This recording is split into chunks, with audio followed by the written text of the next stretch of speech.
ప్రభువైన యేసుక్రీస్తు నామంలో కూడుకొని ఉన్న మీ అందరినీ దేవుడు దీవించును గాక. ఇది ఒక సండే ఆదివారపు దినంగా నేను ఒక వర్తమానం తీసుకున్నా. వర్తమానం పేరు సర్పసంతానం. ఇప్పుడు చాలామందికి సర్పసంతానం గురించి అర్థం అవడం లేదు బైబిల్లో.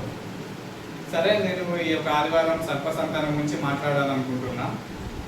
దేవుని చిత్తం అయితే మనకు సర్పసంతానం గురించి దేవుడు బయలుపరుస్తాడని నమ్ముతున్నా. సో సర్పసంతానం బైబిల్లో ఎక్కడుంది దాని గురించి నేను మాట్లాడాలని అనుకుంటున్నా. సో బైబిల్ నుండి ముందుగా లేఖనం చదువుకుందాం. మత్తయి సువార్త 3వ అధ్యాయం 7వ వచనం.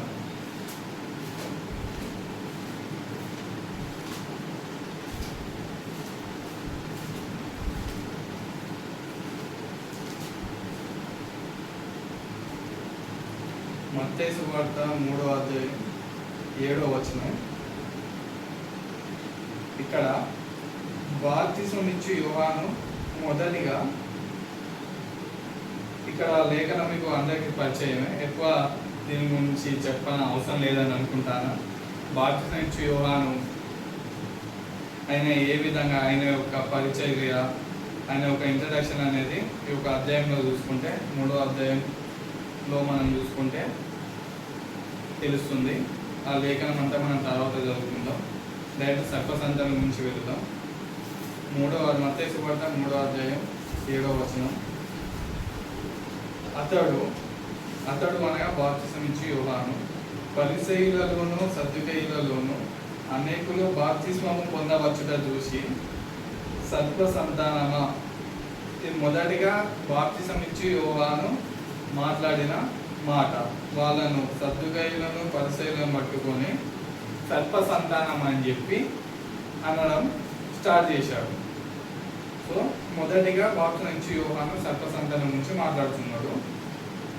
రాబో ఉగ్రతను తప్పించుకునేటప్పుడు మీకు బుద్ధి చెప్పిన వాడు ఎవడు?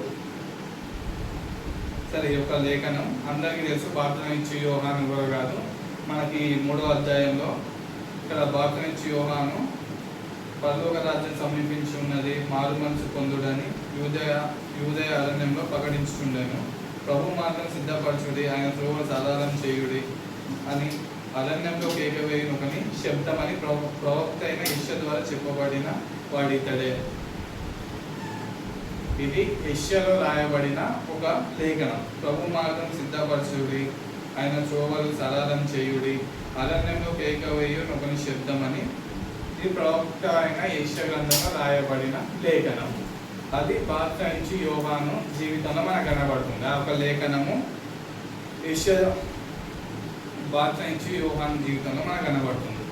సో ఆయన మారు మనస్సు నిమిత్తం అందరికీ బాప్తిసం ఇవ్వడం మొదలుపెట్టాడు. ఆ విధంగా బాప్తిసం ఇస్తూ ఆయన అందరూ మారు మనస్సు నిమిత్తం ఆయన బాప్తిసం ఇస్తుండగా అక్కడ ఉన్న పరిసయ్యులు సద్దుకేయులు వాళ్ళందరూ కూడా బాప్తిసం తీసుకుందామని వస్తున్నారు. అలా వస్తున్న వారిని పట్టుకొని మొట్టమొదటిగా బాప్తిసం ఇచ్చు యోహాను సర్పసంతానం అని అంటాడు. సో ఈ సర్పసంతానం గురించి ఇంకా మనం డీటెయిల్గా చూద్దాం. ముందుగా ప్రార్థన చేసుకుందాం. పరిశుద్ధుడైన మా తండ్రి, మహోన్నతుడ, సర్వోన్నతుడ, సర్వశక్తిమంతుడ, నీకు స్తోత్రములు.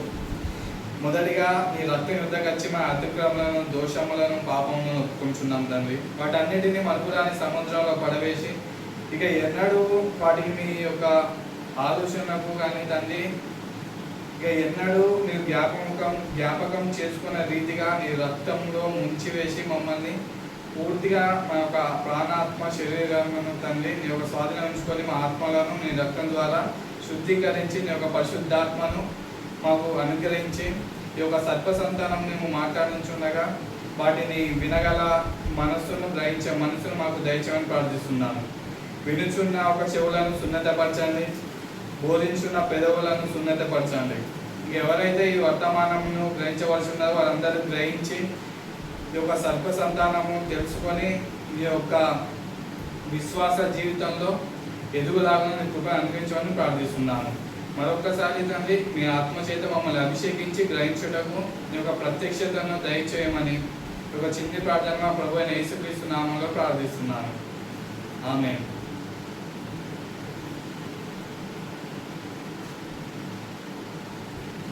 ఈ ఇదే మత్తయి సువార్తలో బాప్తిసం ఇచ్చి యోహాను తర్వాత యేసుక్రీస్తు ఇదే మాటను అంటాడు సర్ప సంతానం గురించి. సో ఒక లేఖనాలు మనం చూసుకుంటే సర్ప సంతానం గురించి అదే మత్తయి సువార్త 12వ అధ్యాయం 14వ వచనం, అదేవిధంగా మత్తయి సువార్త 23వ అధ్యాయం 33వ వచనం, అదేవిధంగా లూకా సువార్త 3వ అధ్యాయం 7వ వచనం. ఈ యొక్క వచనాలన్నీ మనం చూసుకుంటే అక్కడ సర్ప సంతానం గురించి మాట్లాడతారు. ఈ యొక్క లేఖనాలన్నీ చూసుకుంటే మనకు సర్ప సంతానం నుంచి మాట్లాడుతూ ఉంటారు. సో ఇప్పుడు ఎవరైతే సర్ప సంతానం బైబిల్ పట్టుకొని బోధిస్తున్న సేవకులు అయితే ఉన్నారో వారందరూ ఒకసారి నాతో మాట్లాడారు. ఏమని అంటే ఈ సర్ప సంతానం ఎవరనగా పడిపోయిన ఒక దూతలు, దేవదూతలు ఏ విధంగా అయితే ఆ పాపం చేసి దేవుడు వాళ్ళని పరలోకం నుండి వారిని పడదోశాడో, పరలోకం నుండి ఎవరైతే పడిపోయిన దూతలు వాళ్ళు సర్ప సంతానం అని చెప్పి మాట్లాడుతూ ఉన్నారు. వాళ్ళే సర్ప సంతానము అని చెప్పి వాళ్ళు అనుకుంటా ఉన్నారు.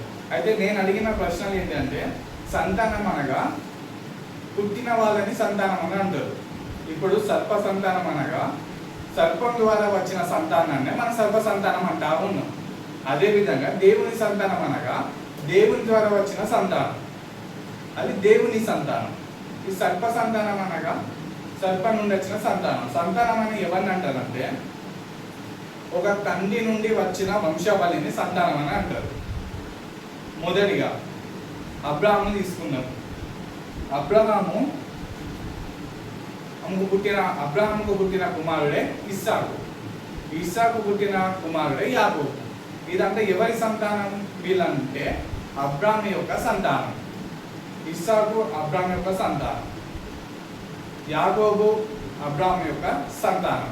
అదేవిధంగా యాకోబు నుండి వచ్చిన సంతానం ఇజ్రాయేలీయులు. ఈ ఇజ్రాయేలీయులు అంతా ఎవరి సంతానం అని అంటే యాకోబు సంతానం.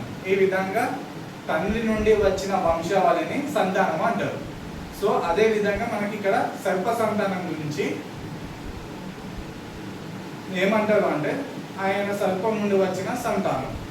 సో ఈ సర్ప సంతానం అనేది ఎక్కడి నుండి వచ్చింది? మొదటిగా ఈ సర్ప సంతానం ఏ విధంగా వచ్చింది అంటే ఇప్పుడు మనకు సర్పం ఎక్కడ కనబడుతున్నది?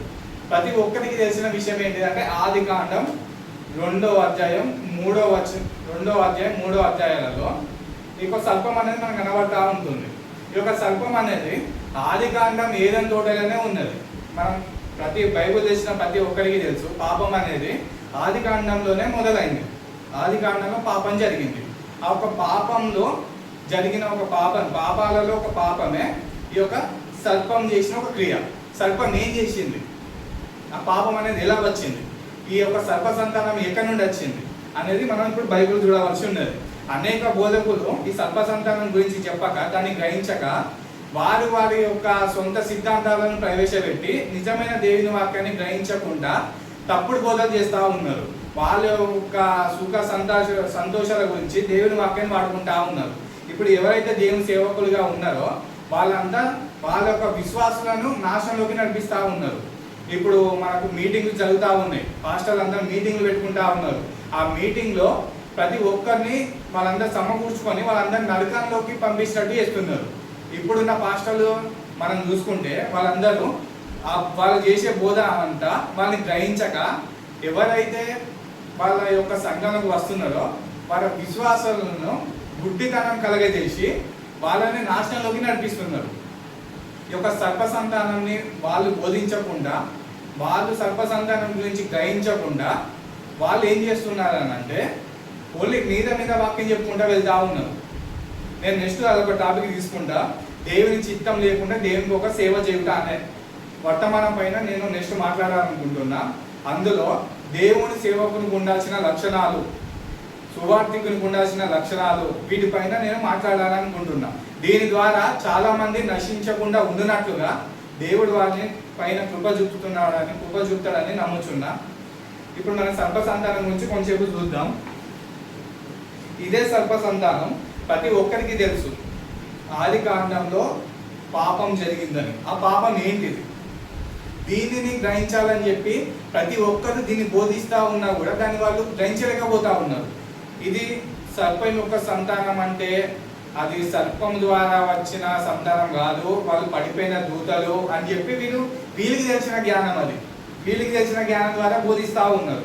సో ఇప్పుడు దాన్ని మనం చూద్దాం.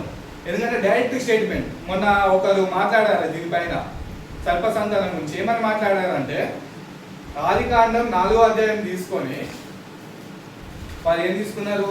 ఆదికాండం 4వ అధ్యాయం. ఈ ఆదికాండం 4వ అధ్యాయంలో ఏమంటున్నారంటే 1వ వచనం, ఇక్కడ ఆదాము తన భార్య అయిన అవ్వను కూడినప్పుడు ఆమె గర్భవతి అయి కయ్యూనుని కని, యెహోవా దయ వలన నేను ఒక మనిషిని సంపాదించుకున్నాను నేను. తర్వాత ఆమె అతని తమ్ముడగు ఏబేలును కనేను. ఏబేలు గొర్రెల కాపరి, కయ్యను భూమిని సిద్ధపరచువాడు. ఇక్కడ సర్ప సంతానం అనే సంతానం ఎక్కడి నుండి మొదలైంది? అది సర్పం నుండే మొదలైంది. ఆదికాండంలో ప్రతి ఒక్కరికి తెలుసు, భూమిలో నుండి సమస్త ప్రాణుజీవులు కానీ జంతువులు కానీ అవన్నీ వచ్చినాయి. అదేవిధంగా దేవుడు కూడా నేల మట్టి నుండి మనిషిని తీసి దేవుడు నరుని తయారు చేశాడు మట్టి నుండి, అందులో నుండి వచ్చిందే ఈ యొక్క సర్పం కూడా. ఇక్కడ మనం చూసుకుంటే ప్రతి ఒక్కరికి లేఖనం తెలుసు, సర్పం అనేది యుక్తి గలదై ఉన్నదని.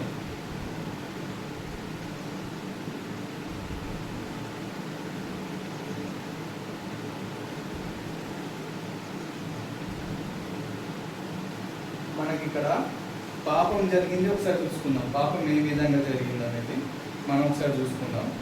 ఇక్కడ సర్ప సంతానం అంటే ముందు సర్పం గురించి మాట్లాడుకుందాం. ఇక్కడ దేవుడు 3వ అధ్యాయం, ఆదికాండం 3వ అధ్యాయం 1వ వచనం నుండి చూసుకుందాం. ఆదికాండం 3వ అధ్యాయం 1వ వచనం, దేవుడైన యెహోవా చేసిన సమస్త భూ జంతువులలో సర్పము యుక్తి గలదై ఉండెను. అది ఆ స్త్రీతో, ఇది నిజమా?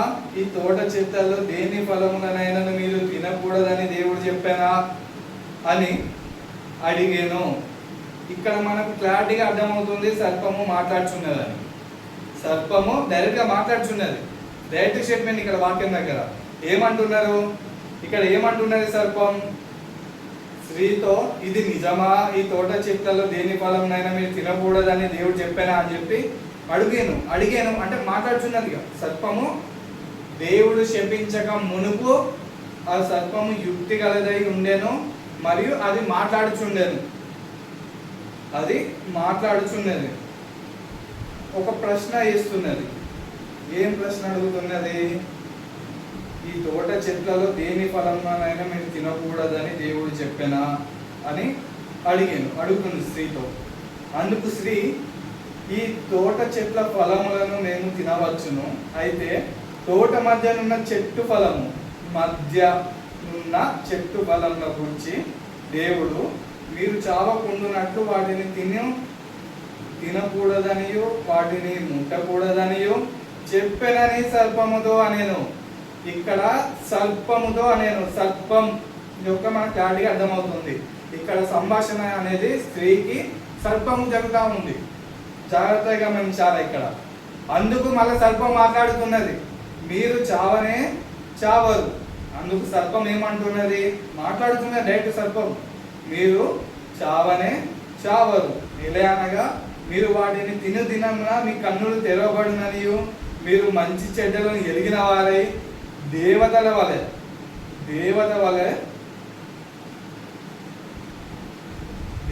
వలె ఉందురనియు దేవునికి తెలియనని స్త్రీతో చెప్పగా, 3వ అధ్యాయం 5వ వచనంలో ఉంటుంది ఈ లేఖనం. సర్పం మాట్లాడుచున్నది, డైరెక్ట్ స్టేట్మెంట్ ఇక్కడ బైబిల్లో. సర్పం మాట్లాడుచున్నది ఇదంతా వీళ్ళు బైబిల్ యొక్క ఇన్స్టిట్యూట్లో వెళ్ళి నేర్చుకుని వచ్చిన ఈ యొక్క బోధకులు ఎవరైతే ఉన్నారో వాళ్ళకి సర్ప సంతానం అనేది అర్థం అవడం లేదు. ఎందుకంటే ఇక్కడ డైరెక్ట్ స్టేట్మెంట్ ఉన్నది. ఇక్కడ మనకి ఏమున్నదంటే సర్పం మాట్లాడుతున్నది. అక్కడ డైరెక్ట్ సర్పం సంతానమా ఎక్కడ వచ్చిందంటే ఇక్కడ సర్పం మాట్లాడుతున్నది, స్త్రీను సర్పం ఇద్దరు మాట్లాడుకుంటున్నారు అక్కడ. జాగ్రత్తగా చూడొచ్చు, లేఖనం క్లారిటీగా డైరెక్ట్ స్టేట్మెంట్ ఇస్తున్నది, సర్పం మాట్లాడుతున్నది, ఇద్దరు ఒక సంభాషణ అనేది బైబిల్లో రాయబడి ఉన్నది. ఇప్పుడు మనం 6వ వచనం, స్త్రీ ఆ వృక్షం ఆహారమునకు మంచిది, కన్నులకు అందమైనది, వివేకమిచ్చు రమ్మమైనది చూసినప్పుడు ఆమె దాని ఫలములలో కొన్ని తీసుకొని తిని తనతో పాటు తన భర్తకు ఇచ్చెను, అతను కూడా తినెను. అప్పుడు వారి ఇద్దరు కన్నులు తెరవబడెను. వారు తమ దిగంబరులమని తెలుసుకొని అంజూరపు ఆకులు పుట్టి తమకు కచ్చడంలో చేసుకొనిది. ఇక్కడ జరిగిన పాపం ఇది. ఇక్కడిగా మనం ఇక్కడ 3వ అధ్యాయం 7వ వచనంలో ఒకసారి ఆపి, ఇక్కడ స్త్రీ మరియు సర్పంకు మధ్య జరిగిన సంభాషణలో స్త్రీని ఆ సర్పము ప్రేరేపించి ఒక ఫలము తినులాగానే చేసింది. ఇక్కడ డైరెక్ట్ స్టేట్మెంట్ ఉంది. స్త్రీ మరియు సర్పం ఇద్దరి స్టేట్మెంట్ జరుగుతూ ఉంది. ఇద్దరి స్టేట్మెంట్ అక్కడ ఇద్దరి మధ్య కన్వర్జేషన్ జరుగుతూ ఉంది. ఇద్దరి మధ్య మాట్లాడుకున్నారు. ఇక్కడ డైరెక్ట్ స్టేట్మెంట్ ఉంది. సర్పం మాట్లాడుతున్నదని, స్త్రీతో మాట్లాడింది, స్త్రీ సర్పంతో మాట్లాడింది. డైరెక్ట్ స్టేట్మెంట్ ఉన్నది 3వ అధ్యాయంలో. ఇద్దరు మాట్లాడుకున్నారనే విషయం. ఇద్దరు మాట్లాడుకున్న తర్వాత ఆ విధంగా ప్రేరేపించింది ఎవరిని? అక్కడ ఉన్న స్త్రీని. ఆ స్త్రీని ప్రేరేపించడం ద్వారా ఒక ఫలంని తిన్నది. ఇద్దరు సంభాషణ జరిగిన తర్వాత ఒక ఫలం అనగా ఇక్కడ అందరు ఏమంటున్నారంటే, ఇక్కడ ఒక నిమిషం, ఫలము అనగా అందరు ఏమనుకున్నారంటే చెట్టు ఫలం అనుకుంటా ఉన్నారు. ఎందుకంటే బైబుల్ అనేది సాదృశ్యముగాను అలంకార రూపకంగా రాయబడిన ఒక పదాలు, అలంకార రూపకంగా రాయబడిన పదాలే తప్ప అవి ఫలం అనగా సొంత ఏదో మనం ఆపిల్ పండు లేదా జాంకాయ ఫలము లేదా మనకి ఇతర ఏమైతే ఫలాలు ఉన్నాయో ఫ్రూట్స్, ఆ ఫ్రూట్స్ అనుకుంటా ఉన్నారు. కానీ బైబిల్ ప్రకారంగా ఫలము అనగా అవి క్రియలు. అందుకే యేసుక్రీస్తు వారు ఏమంటారంటే చెట్టు యొక్క ఫలమును బట్టి చెట్టు ఎట్టిదో చెప్పగలుగుతా అంటారు. ఆ చెట్టు ఎవరిని పోలుస్తున్నారంటే ఒక మనిషితో పోలుస్తూ ఉన్నారు. ఆ ఒక మనిషి యొక్క ఫలములు అనగా క్రియలు, మనిషి చేసిన క్రియలను బట్టే అక్కడ ఫలములు. బైబిల్ యొక్క ఉద్దేశం ఏంటిదంటే ఫలము అనగా ఒక క్రియ జరిగిందని చెప్పి ఇక్కడ మనం ఈజీగా అర్థమవుతుంది.